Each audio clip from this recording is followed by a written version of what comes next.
Thank you everyone for coming to our talk today, PCI DSS 4.0.1, Mastering Future Data Requirements, today, March the 27th, 2025.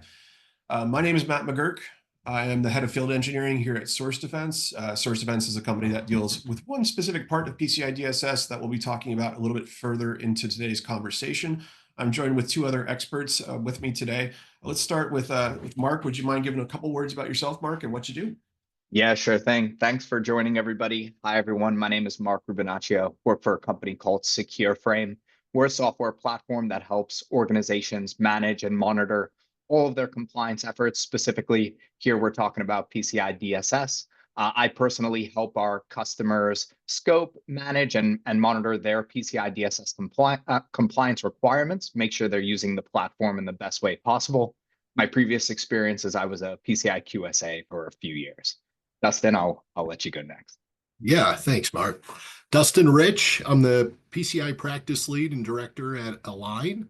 We're a security compliance firm, and I run a large team of PCI assessors around the world at our different offices.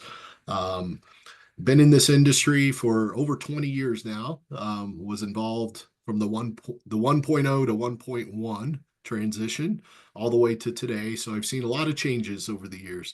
And 4.0 by far was probably one of the most significant changes of all the revisions that I've experienced. So it'll be fun to walk through kind of this last stage. We'll talk through that and some of the significant changes, the more impacting changes that are coming up on April 1st.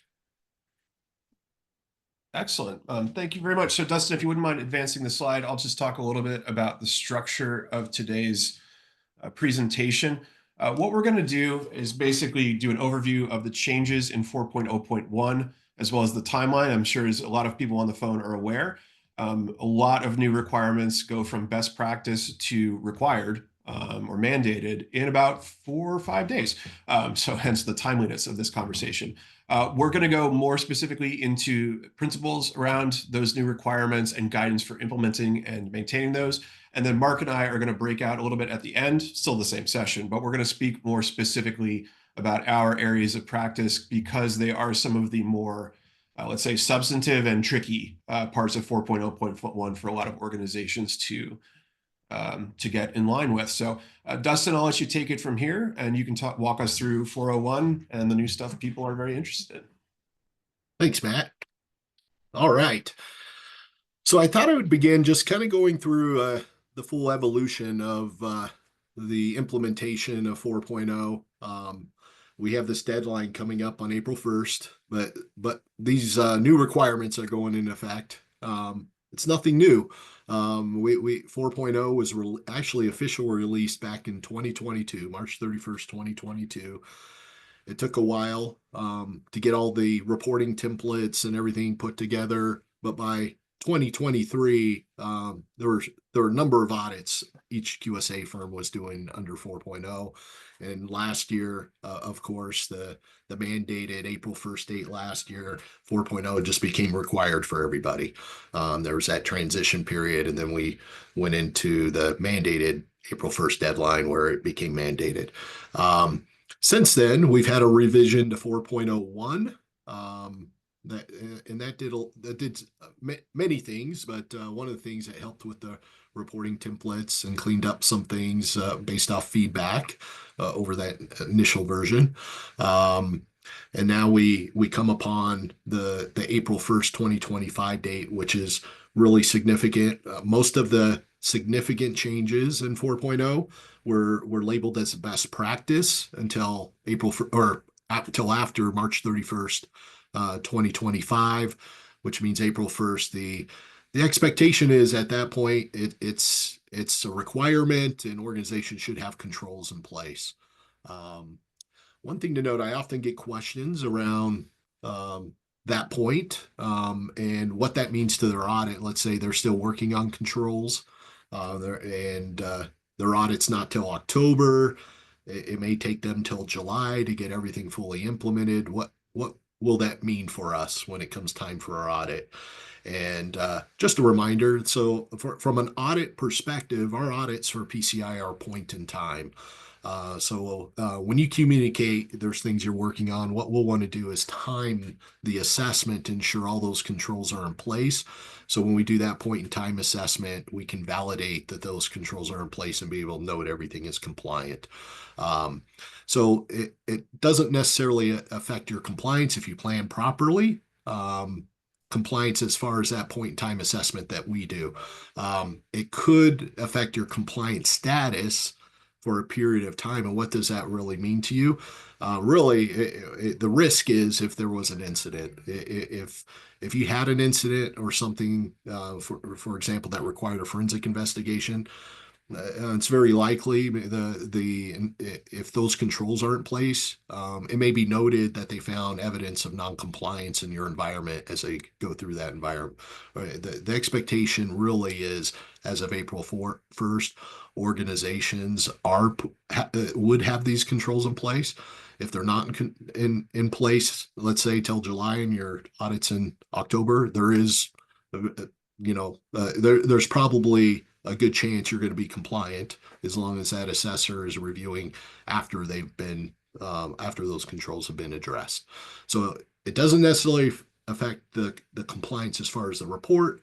It does assume some risk for the period of time that you don't have those controls in place, and each organization can evaluate that. I think hopefully this next year, everybody's going to have those controls in place and move forward. So, any other questions like that, feel free to reach out, and we're happy to help clarify things around that. All right. So let's jump into these best practice requirements. Now, there's 54 new requirements. It's pretty significant. That covers a wide array of different sections of the PCI DSS. Even the appendix had some requirements that go in Appendix A. Have some requirements that go in effect. Organizations really had the last 2 to 3 years to work on these. The council gives that best practice period as a time to really prep and put those controls in place. We work with hundreds of customers. I could tell you many are still working on them. So if you're still working on them, don't think you're an exception. A lot of organizations are still working on these controls. Organizations like Source Defense, A-LIGN, and Secureframe are all organizations out there helping organizations with these controls. So if you have access to vendors in this market, we're getting questions every day. We're helping customers every day. Utilize your resources you have to help you with these. Ultimately, when we go out to finish the report as a compliant this next year, if it's after April 1st or after March 31st, those controls will need to be addressed. So if they're not in place, it could hold up your compliance date, and we'll have to work through getting those remediated. All right. So because there's so many controls, we can't go through all 54 in detail. This would turn into a 2-hour webinar. But what we tried to do is, from all our experience, like pull out some of the more common questions, the items we're seeing people reach out to us about. Each organization's different. Which controls they're concerned with could be a little different. So there may be something you're concerned with that we don't address today in detail. We are going to release a full guidance document that will include details around each requirement and give guidance around those. So if you registered, we have your email. We'll make sure that gets distributed and you have access to that. All three organizations, we kind of work to be able to provide that to you for joining this webinar. And again, if you guys have questions, feel free to reach out to any of us. We want to help you through that process. Well, let's start with the first kind of impacting new requirements. It's around Section 8, the authentication, password policies as well. 836, 842, 851. I kind of bundle those together. They're kind of interrelated. Um, First of all, password length. The strength of the password has been addressed to bring more in line with NIST. So it will require 12 characters as of April 1st. All passwords and part of your password policies should enforce that. In addition, related MFA requirements, they could be impacted as well. But the new MFA requirement that clarifies that remote access to networks that could access or impact security of the CDE must require MFA as well as those accessing the CDE directly. So if you have security systems that are utilized, it's just clarifying those other networks and systems require MFA into. Also, one of the requirements requires MFA. Let's say you're logging into a desktop first remotely to get to the CDE, and let's say it's in an admin VLAN, and then you multi-factor in from there into the CDE. There's a requirement that's enforcing that multi-factor is used to get into that workstation or that system that you're jumping into the CDE as well in the local environment. So you basically MFA twice. And so that is clarification in the new requirements, and that will be enforced as of April 1st. So if there's any concerns around that or the interpretation of that, make sure you're reaching out to your QSA, to the resources you have, and just make sure those controls are being addressed properly. Continuing some of the authentication and the controls, section 7, 8, and 6. These are, I'm getting a lot of questions, particularly from software vendors that have SaaS solutions. This has been impacting too. There's a few requirements here. So first of all, periodic access reviews. This is more process oriented, and I could tell you the process controls are where most people fail. Anything with the people process that needs to be followed, we see common as the common failures out there that we have to remediate with organizations. But this is a requirement around a periodic access review process that needs to be performed on all application and system accounts. Those are specific accounts that the applications and systems use for authentication to get access to things to process. But those accounts need to be reviewed, determined by a frequency, determined by what's called a targeted risk analysis. So in addition to this now having to be performed, it's also requiring what's called a TRA. Or the acronym TRA is often used for this. And later we'll talk more about that. I think Mark's going to go in detail into that as well, that TRA process. But that's something that'll need to be put into place by April 1st or your next assessment. Related to that, password and passphrases for any application and system accounts for interactive logins. That's if they're used to actually log into a system and get access. They cannot be, those cannot be hard coded into any scripts, config files, or the custom source code. So some restrictions around that to better protect those because of the risk allowing interactive login with those accounts. There's a requirement around that. The other is somewhat related as well, application passphrases for any application or system accounts. They must be changed periodically. So they have specific requirements around that now, and there needs to be password policies and enforce the change requirements around that. And that would be determined also by a TRA.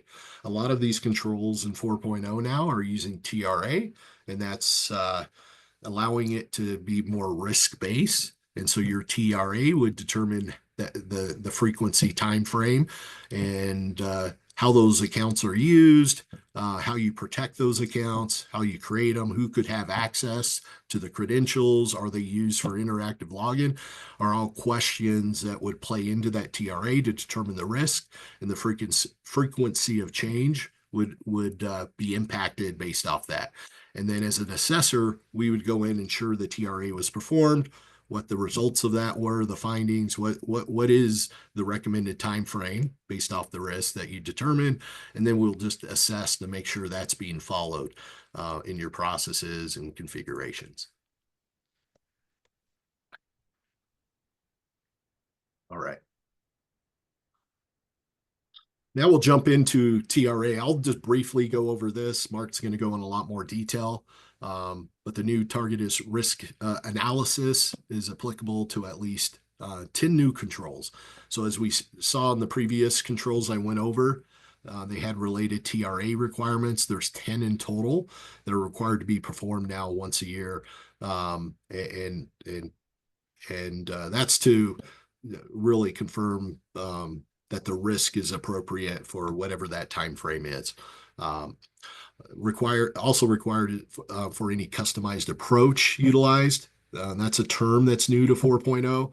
It's different than a compensating control, has different requirements around it. It was created to help support newer technologies that we don't even know are available right now, but as they come forward and maybe it circumvents like the objective of the requirement itself.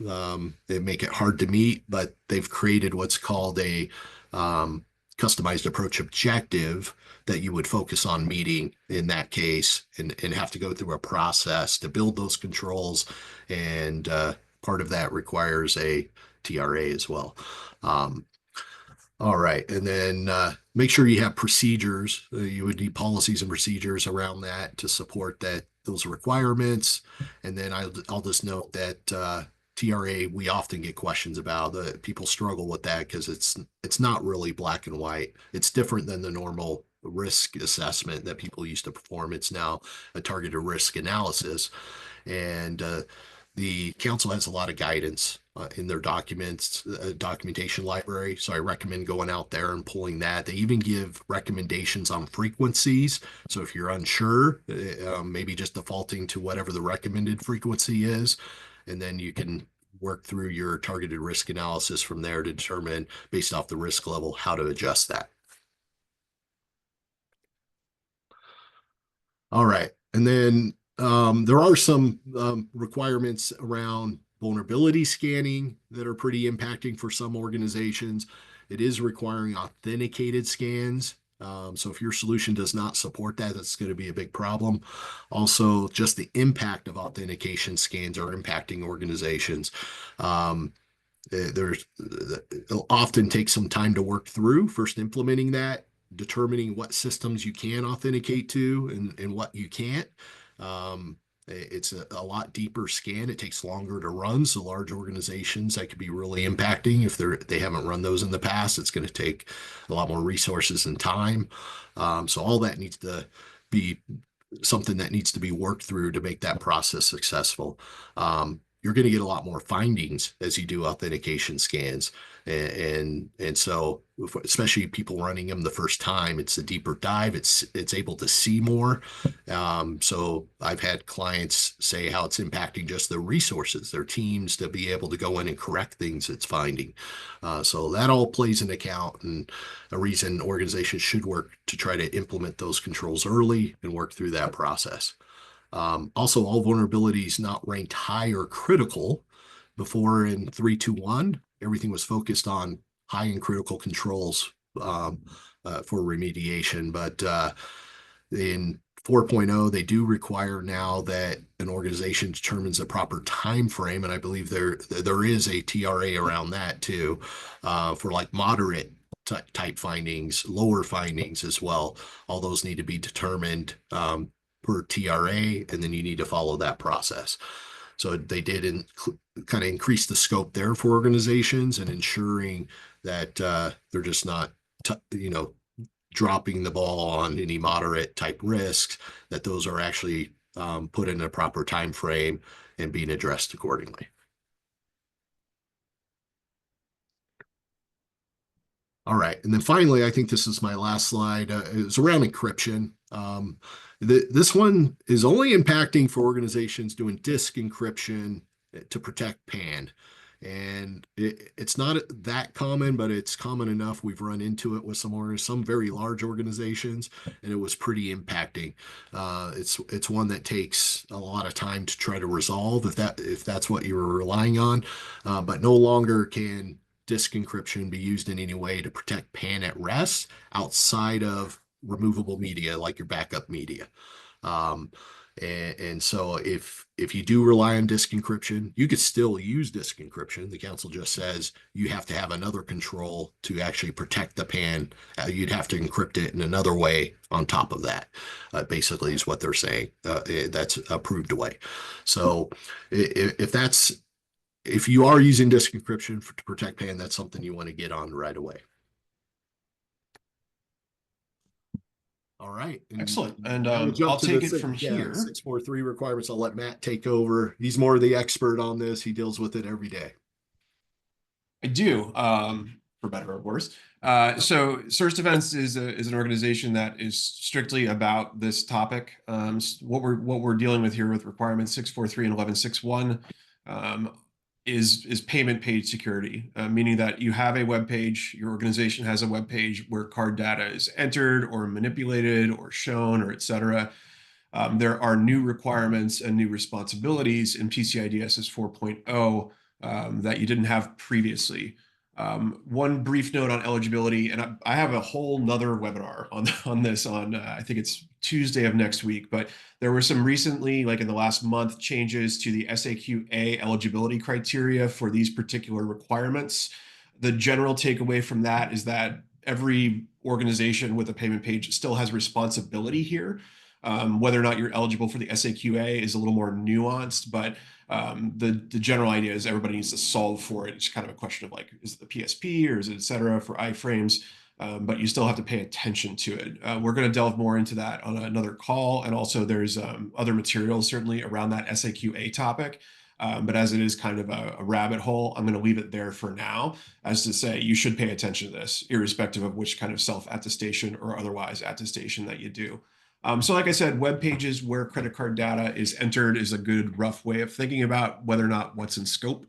Requirement 643 details 3 specific things that you have to do. You have to make sure that the scripts are authorized to be there.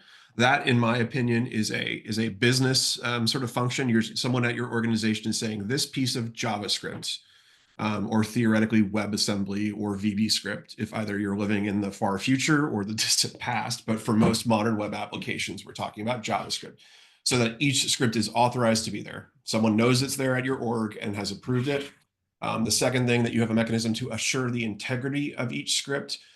For anyone who's kind of a strict textualist kind of person, like really likes to know about words, I found out from the person who wrote these requirements that word integrity there means the NIST definition of integrity. So things like that the source of the script is non-repudiatable, that you have a way of figuring out if the script changes. I'll tell you more about why I'm pointing out integrity there in just another moment. The third requirement here is that you have an inventory of all payment page scripts and that you justify why they are necessary to exist on that payment page.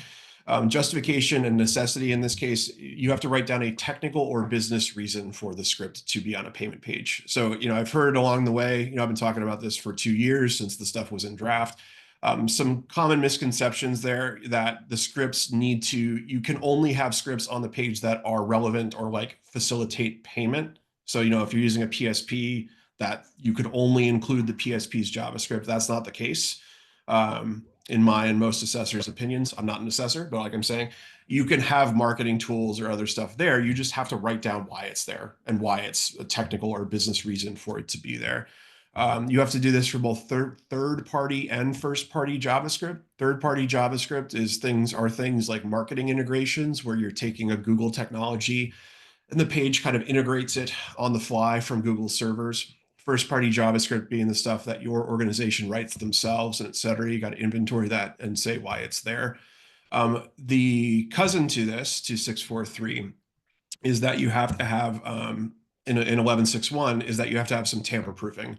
around the pages. So basically, you have to monitor the script contents is the language used in 11.6.1, and make sure that it doesn't change without you knowing about it, and that you have to monitor what are called the payment page headers. Those are the what are called HTTP response headers in the technical language. So basically, for anyone who's unfamiliar, that is the metadata that is served along with the contents of a web page. We as visitors to a web page do not see that information, but it tells the browser how to work with the web page. Think of it kind of like an envelope around a letter. It contains instructions about how to handle the letter, but it is not itself the letter.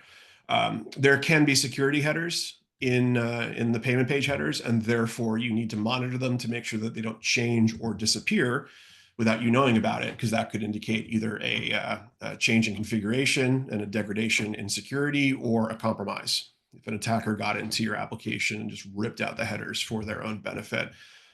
The language about frequency in DSS says there's only one place where frequency is actually defined as a number for these requirements, and it's in 11.6.1. And again, just these requirements. I'm specifically talking about 6.4.3 and 11.6.1. There's all sorts of stuff all over the rest of it. But for your web pages, the number that's defined is every 7 days for headers. The rest of the stuff in there says things like promptly, as soon as possible, as soon as feasible. That's going to feed a little bit into what Mark's going to talk about targeted risk assessment, basically what's acceptable for your organization. But I get the question a lot, like, how frequently do we have to do this? And the answer is, according to Hoyle, according to the DSS, at least once every 7 days, to make sure that you are satisfying these.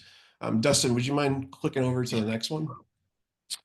So I'm going to talk about the guidance that's provided in DSS. Now, just to be really specific, I'm talking about the guidance in DSS. There was also a guidance document released by the SSC maybe a week ago or a little over that now. So that guidance document's great. I contributed a little bit to it along with tons of other people, but it's a lot more words about these two topics than are present in DSS itself. This slide, when I'm talking about guidance, I mean specifically the section in 6.4.3 that says guidance on top of it. They call out a few different technologies in there, and I thought it might be useful to describe those just so you know them if you're not familiar with them already. Content security policy and sub-resource integrity, the first two bullets over here in that purple side of this slide. Content security policy is a way to tell the web browser what scripts can be loaded, where they can be loaded from, to a relatively minor extent, what those scripts are able to do. And then that is one way to tackle this problem. Its cousin then, its opposite number, is sub-resource integrity. That is basically a file hashing technique that is used by the browser at runtime. So as the web page is in the browser, the web browser is instructed to only load scripts if they have a known good validated file hash, a fingerprint. So what the process would be is that your organization would gather that inventory, hash all those scripts, feed them into the web page, and then the web browser checks those hashes at runtime to make sure that they are valid. Now that is why I called out integrity on the prior slide. In my opinion, putting these two words integrity next to each other in the DSS confuses the matter a little bit, because as it has been made clear in that new guidance document, you do not need to use sub-resource integrity to assure the integrity of your payment page scripts. It is one technique you can use, but it does not need to be, it's not the only one or a required technique. The reasons you might not want to use something like SRI is because JavaScript in the browser is a dynamic thing. I mean, like the text files that are the scripts can change dynamically at the time the browser requests them from wherever they're hosted. The web app on the other side that spits out the JavaScript file might bake a user token into that, like if it's a marketing tool. It might do something called cache busting, where the app just injects a bunch of junk into the text file to force the browser to load the most recent copy of the file to get around caching. So what I'm trying to impress upon you is that how can you hash something that is going to change literally all the time? This becomes extreme, especially when you apply it to third-party JavaScript, the stuff that loads into a different, that loads from a different part of the internet than your own site. It becomes very difficult, very challenging for teams to manage that kind of landscape, that kind of ecosystem that's in the browser, keep all those hashes up to date, et cetera. CSP then is kind of the second half of that. CSP is in a lot of ways a whitelisting, blacklisting approach, where you feed in a list of URLs that are acceptable places from which the browser is allowed to load scripts. The challenge there is, again, with the third-party stuff. How do you got to have somebody to keep on top of where the third parties are coming from and how they interact with the page and keep those files up to date. And then also consider one more note here is the collaboration that's going to be required inside of the org, inside of your, the organization that wants to be compliant, who's talking to marketing and DevOps and AppSec and making them all happy with what's in the CSP directive and yada, yada. So I'm just trying to point out that the guidance in there has a couple of important considerations depending on your use case. Now, CSP and SRI aren't like evil technologies. I just don't think they're well adapted to this problem. They are developed really, I mean, here's the use case, right? If you had a web application and you controlled the entire soup to nuts development of it, it doesn't rely on any external resources, and you host it on your own infrastructure, CSP and SRI might be, really good for that case. But as soon as you start working with any of this third-party stuff or et cetera, that's when it gets really tricky.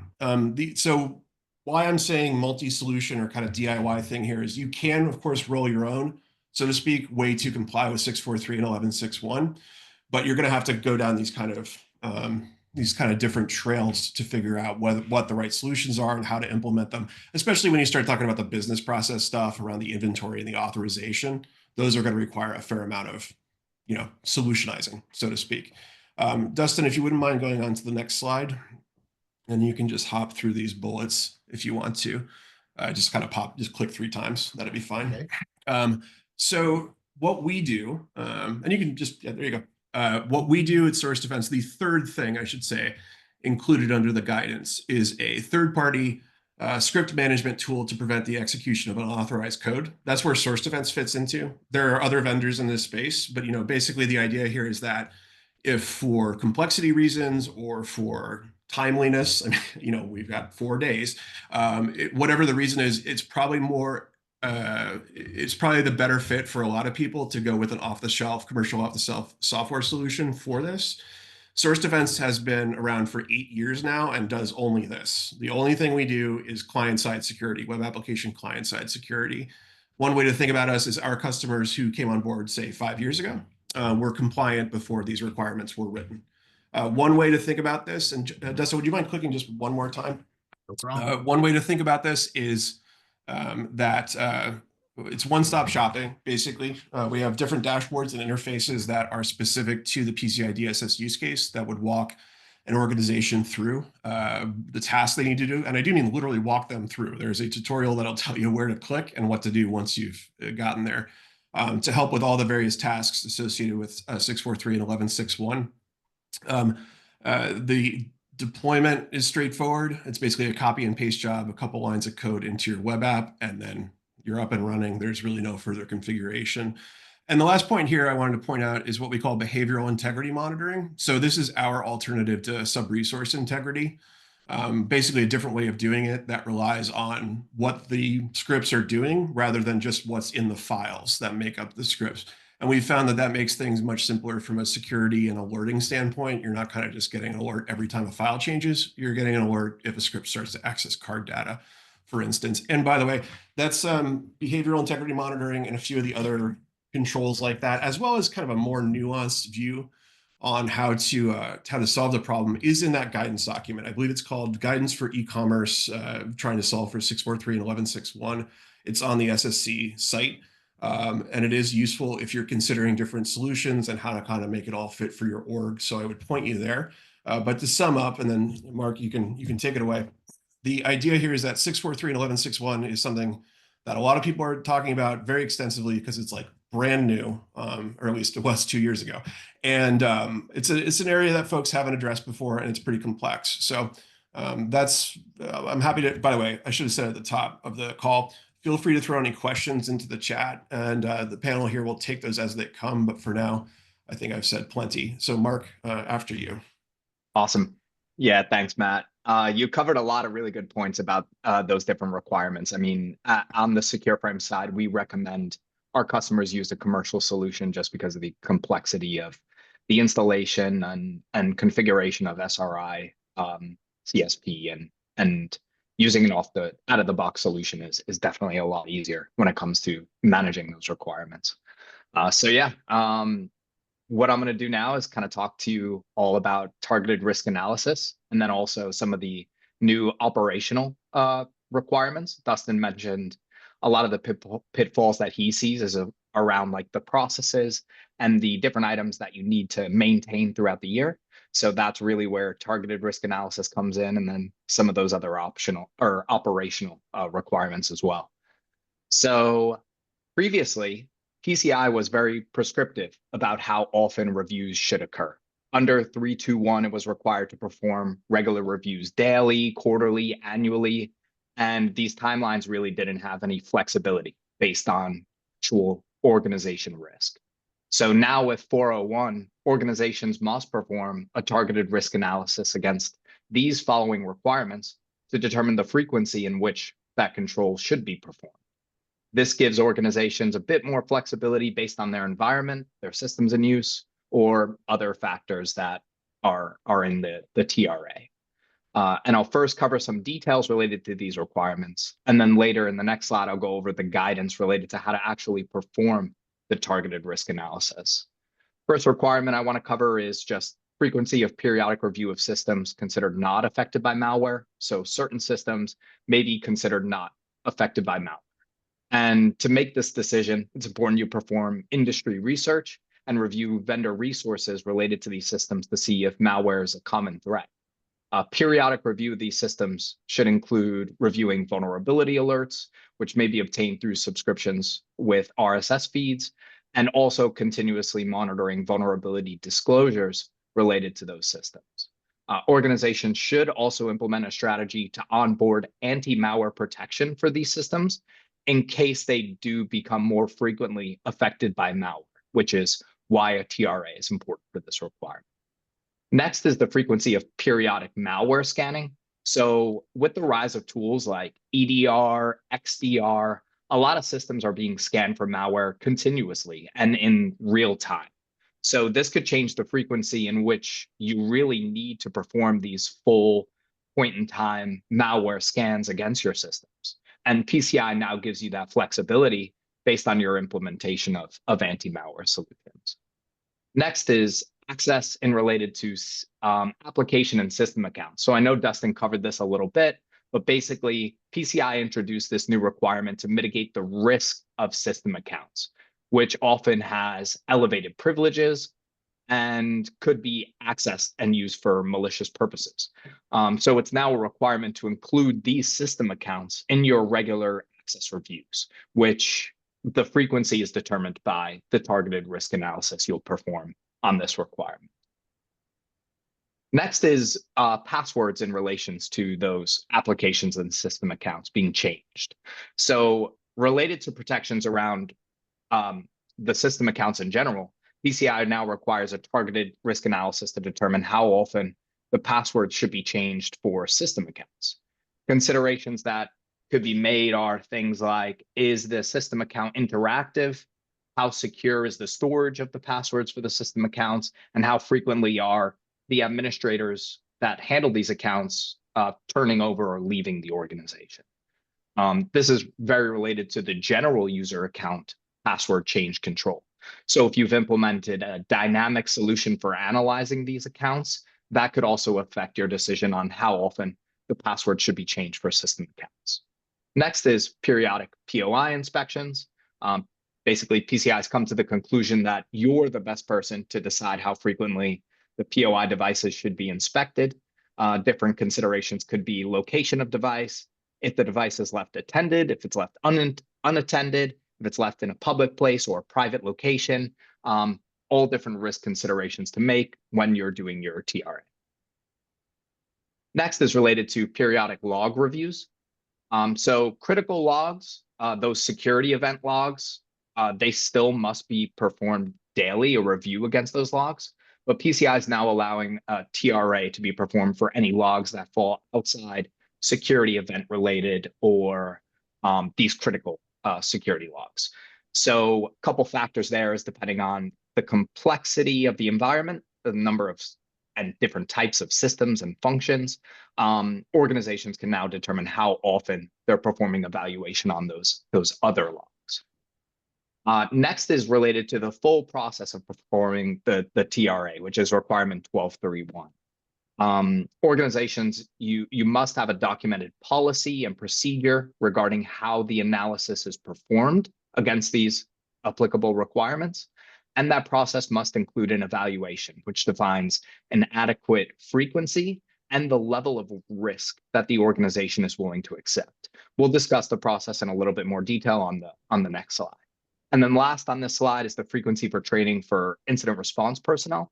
So organizations can now factor in things like size and complexity of the firm, how often incident response processes are changing, and the full size of the incident response team to determine how frequently these trainings need to occur.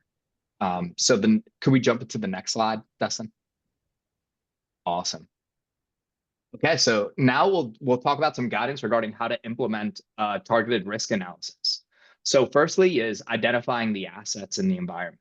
Assets could include system components affected, such as those log files for periodic log reviews, or the credentials for service accounts that need to be included in reviews. So identifying your assets in relation to the targeted risk analysis is your first step. And then even prior to that, each requirement needs its own targeted risk analysis. So you're going to perform this documentation for each requirement. So this TRA where you're identifying the assets is going to be very particular for the requirement that you're performing the TRA against. Next would be identifying the threats. So the threats would be what you're trying to protect against from those assets, such as malware or misuse of those credentials. And then next would be the likelihood or the impact of the risk, which is any factor that could increase the vulnerability of that asset, such as how complex the environment is or high employee turnover or something like that. And then what you would do is you would describe the analysis of the frequency with justification. So using the above information, the assets, threats, likelihood, risk, you would determine how frequently that review of the requirement must be performed. And then you would just document your justification on how you came to that conclusion. Dustin also mentioned that there is some guidance available online. I included those in that slide here, so you can copy paste these into your browser and then pull up that PCI SSE guidance. On the right here is what it looks like in the Secureframe platform to meet these controls. So I'm going to skim through this, but basically in Secureframe, you have the ability to create a risk to track TRAs for each of your requirements. And then you can map those TRAs directly to the PCI control. So you can use Secureframe to manage and monitor your TRAs. All right, let's jump to the next slide. I'm going to go this pretty quickly. I know we have a few questions that we want to get answered, so we'll get there soon enough. Next are the operational requirements. First one is related to documenting and reviewing the cryptographic cipher suites. Long story short, PCI wants you to make sure that you're inventorying what cryptographic algorithms are in use. That way you're staying ahead of algorithms being depreciated. And you have a plan to move forward to stronger algorithms if that's the case. Next one is reviewing hardware and software technologies at least once every 12 months. So performing a full review on your assets, reviewing those assets and making sure they're still being supported by their vendors. So including maybe software versions and things like that in your asset inventory can help you meet this control. And then lastly is I'll just bulk all the security awareness training requirements in one. The PCI Council realizes that social engineering and phishing is still one of the likeliest ways that organizations are getting breached. So now organizations need to include phishing and social engineering awareness in their training, need to include acceptable use of technology, and then also perform a review against that training annually to make sure that it's continuously up to date. Okay, we'll jump into the next slide now. And the guidance is pretty straightforward for this one. Basically, track and review your assets, including cryptographic algorithms in your asset inventory in regards to what you're reviewing periodically throughout the year is very important, making sure you're staying on top of cryptographic algorithm depreciation. That way you have a plan in place to implement stronger algorithms in case they do get depreciated. And then finally, enhancing the security awareness program is going to be pretty important. On the right here is how you can manage some of these aspects in Secureframe. Secureframe, we will connect to your technology and then pull that asset inventory automatically. So in the top screenshot here, you can see that we can identify shadow IT based on maybe your SSO authenticator or your SSO provider being integrated in Secureframe.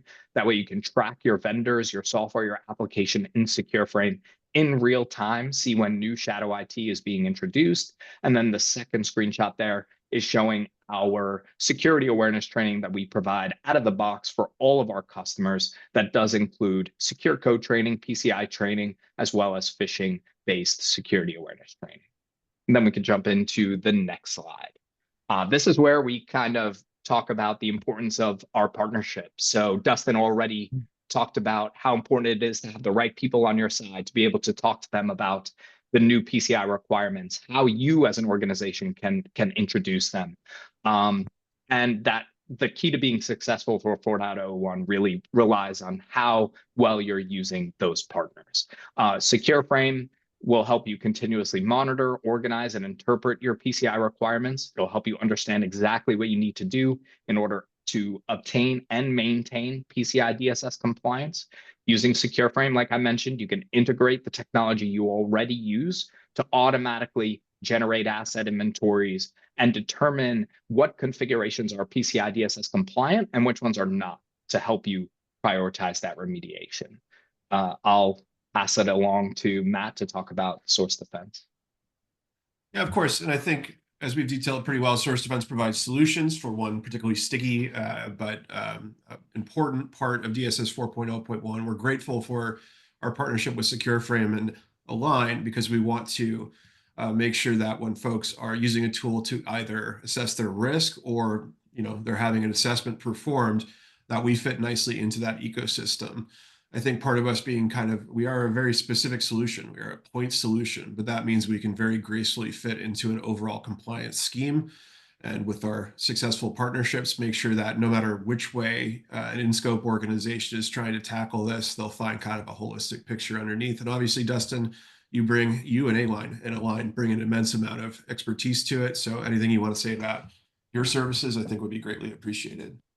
Yeah, I'll just mention the partner program at A-LIGN is vital. It's really important to us. It's key to our success. We are working to always look at ways to help our clients facilitate compliance and looking at ways to make their life better in what we do, how we consolidate assessments and so forth, and our technologies that help with that.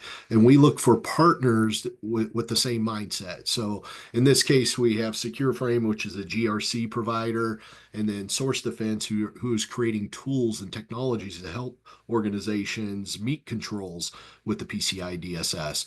And partners like this are key to us and our success, and allowing our customers access to all these resources that can help their life and managing compliance. It's complicated, and some of these large, complex environments are doing multiple audits a year, and they need all the resources they can get to help them. And these partners that are on here today with me are example of some of those key partners of A-LIGN that are helping our customers. So we're very grateful for them. Excellent. So I think our next step here is Q&A. I know we do have a few items in the chat over here. Guys, if you want to take these, I've got a couple in my patch. And to the audience, please keep submitting them. We're happy to spend our few minutes here. Yeah, I can kick off the first one, and Dustin, I'll hand it to you to make any other clarification as well. Okay. Dawn asked, does the periodic access reviews apply only to those networks applications in the CDE? I think periodic access reviews definitely do apply to all applications, networks, systems that are in the CDE, but I would also make sure to include any environments that are connected to the CDE or what are considered in scope for your environment. So those user access reviews should include any software vendors that are related to your security aspects, so any sort of security tooling, and then also any systems, networks, vendors that are connected to that cardholder data environment that could impact your in-scope systems. Yeah, that's exactly right. And the CDE really is defined as where cardholder data is transmitted, processed, or stored, but also environments that could affect security. So connected to systems, environments connected.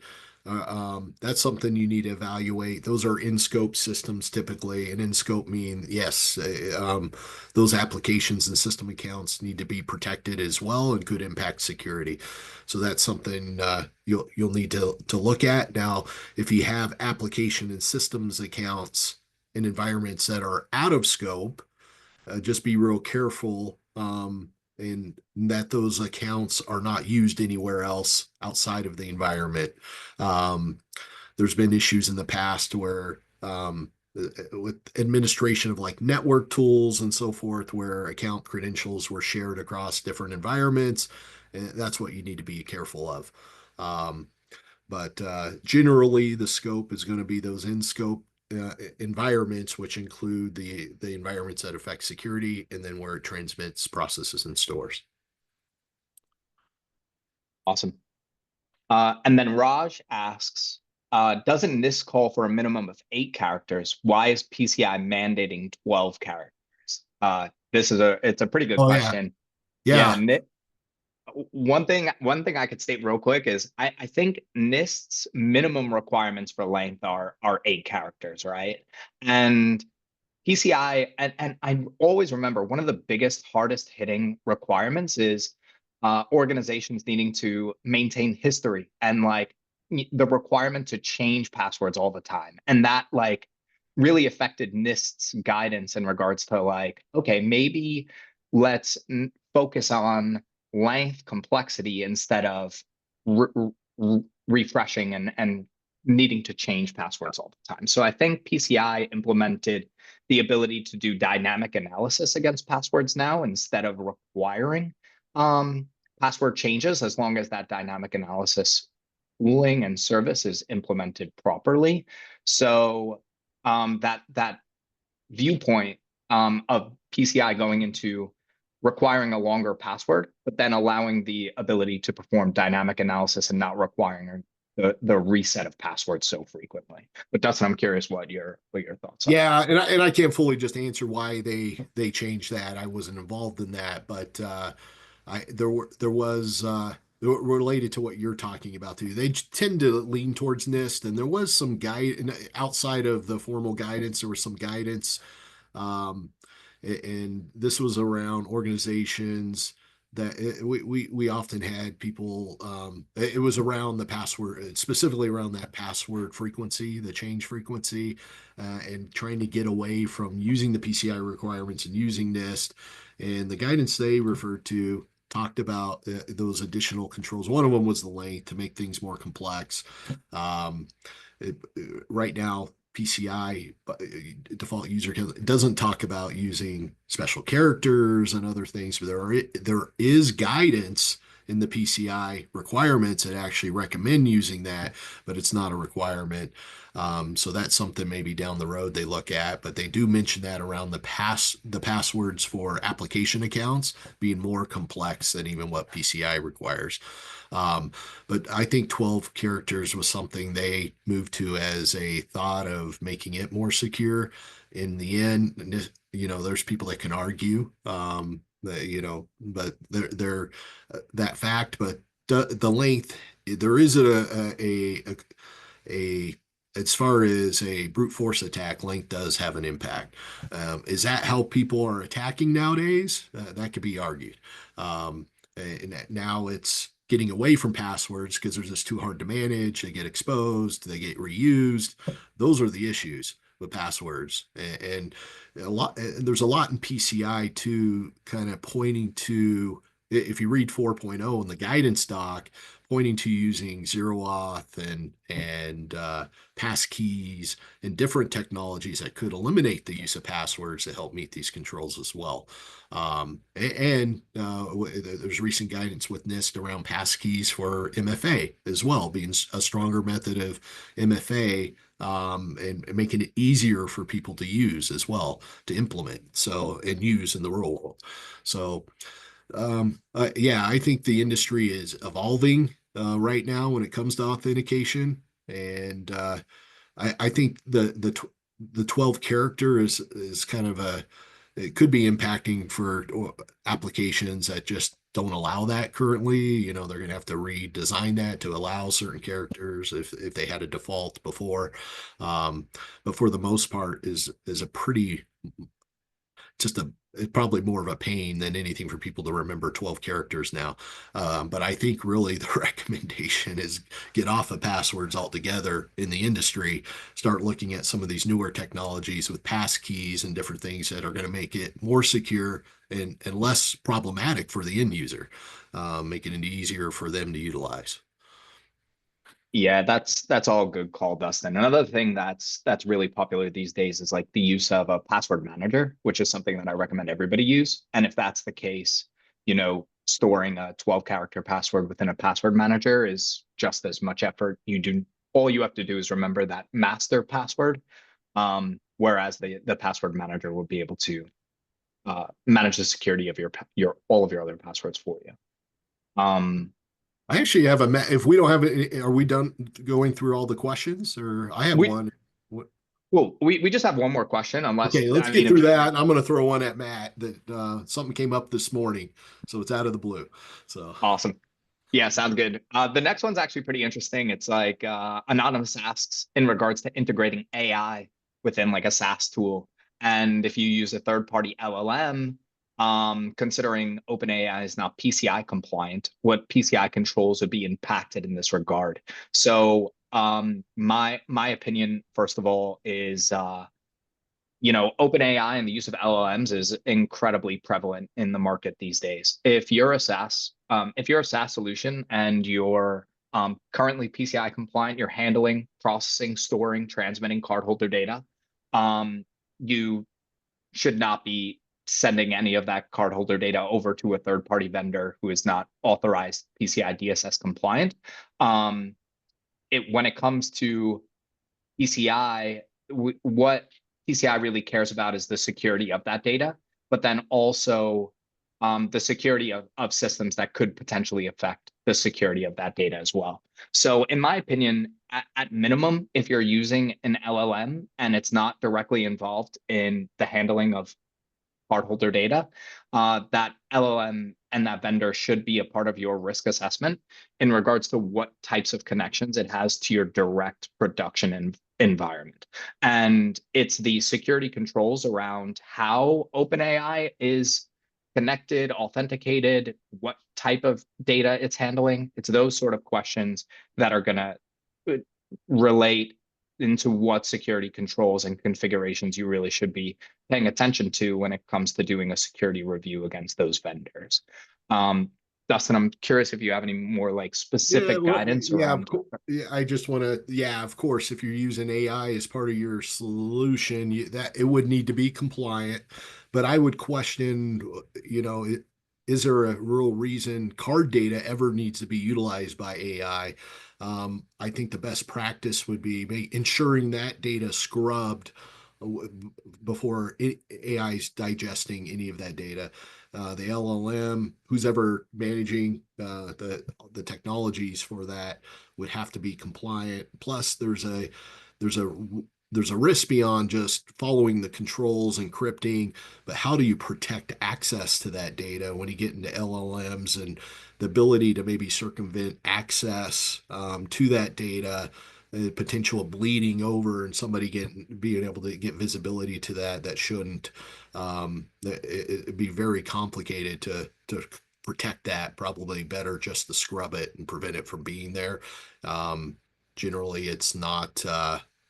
it's not really facilitating a payment process necessarily. Maybe down the road we'll see implementations of that, but yeah, a lot of thought would have to go into probably implementing something through AI with card data to really feel good about it being secure. Um, and it's new to me. I never thought of this, but they are monitoring their scripts and third-party scripts and their scripts. They ran into a nuance. They're a large merchant with millions of customers out there, and so they got a lot running through their logs and alerts. But the scripts they're getting now hitting them, causing them problems, are actually coming from the customer's browser with add-ons and extensions that are executing in the payment page. And it's causing them a lot of noise and so forth. I'm just curious, have you run into that? And what's the risk of that if somebody designing their own CSP and RSI, trying to prevent like something from breaking, unexpected scripts being introduced like that from actually the customer? Sure. Yeah, and I'll try to be brief because we are over time. Thanks everybody for who was in the audience today. We appreciate it. There's lots of ways to follow up with us, but yeah, to be concise, and I always have to do the qualification. I am not an assessor, but nonetheless. So the idea here is that if you install a browser extension, those browser extensions are basically JavaScript. They get injected into the web page on the fly. They're only injected into that one single session, right? It's just someone's browser adding that script to the payment page. In my opinion, that really isn't the responsibility of the organization hosting the payment page. You know, if somebody's endpoint computer is compromised and it injects stuff into the web page, that is a very sad thing if it victimizes the person to whom it's happening. The web server, the web page that they're visiting didn't do it to them, didn't include that code, didn't cause the supply chain that they is loading in to come into existence, and therefore, you know, wouldn't have to justify it, wouldn't have to make sure it's integral, wouldn't necessarily have to block it from executing on there. So, like I said, it's unfortunate if people shoot themselves in the foot, but you know, people Yeah, sometimes shoot themselves in the foot. I was thinking of it more from a risk of the organizations. They put these controls, building controls. Some of them are building controls that block or just fell. Let's say a script isn't the expected script is found, it just fails, won't load. Building something like that, I guess, without understanding this risk, where scripts can be introduced actually from the customer, not in your Right. control, in your code. Um, Really there could be a large, or not, maybe not large, even a small percentage of customers maybe running something like that that is going to cause them It's not a to common, it's sell part of the the internet, it's part of the website. web in 2025. There are use cases, you know, banks, investment, a few other use cases invest pretty heavily in making sure that their users are safe in and of themselves when they're accessing the app. But in my opinion, it's not part of the DSS compliance, Yeah, at least as yeah, far as I can tell. And but yeah. we are In over time. my perspective is less from a compliance perspective, more about just connectivity, denial of service, for certain customers, It's a out of, sticky wicket. You guys might want to yeah. turn to the new guidance document. We threw it in the chat. But we're unfortunately we're over. Thank you to my fellow panelists for coming here today and sharing your expertise, particularly Dustin. You really have your eye on the ball here. Thanks to the audience for hanging out. And we're talking again soon about this next week, source defenses. And I'm sure there's plenty of great resources from Secureframe and for A-LIGN to get you going. So thanks, everybody. Have a great afternoon. Thank Thanks, you. everyone.